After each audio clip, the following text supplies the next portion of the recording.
And now I would like to introduce to you Nikhil Arur, who is the Director of Organizing in New York for Hindus for Human Rights.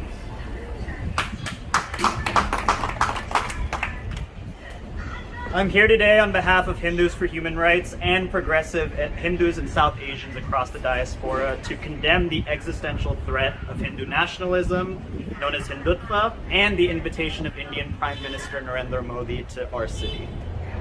Hindutva's vision is one of an ever-expanding national territory that criminalizes religious minorities, Dalits, indigenous Adivasis, and all marginalized peoples.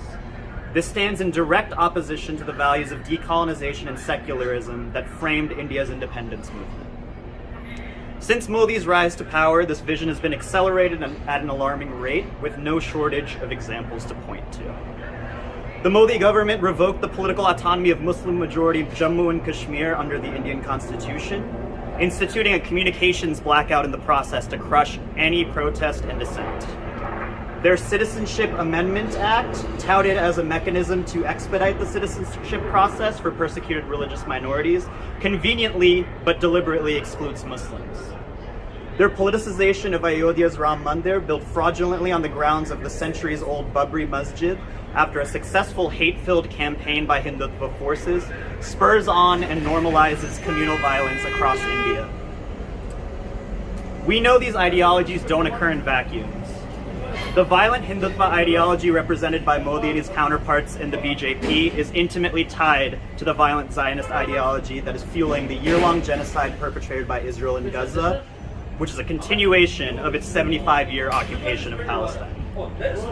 There we see the full realization of a religious nationalist project whose goal was always to settle and occupy land where Muslims, Jews, and Christians once lived together, and create a social and political system that privileges some while marginalizing and displacing others. The Israeli model of violent religious nationalism is one that far-right extremists around the world seek to emulate, from Hindutva fascists in India to white Christian nationalists here in the United States.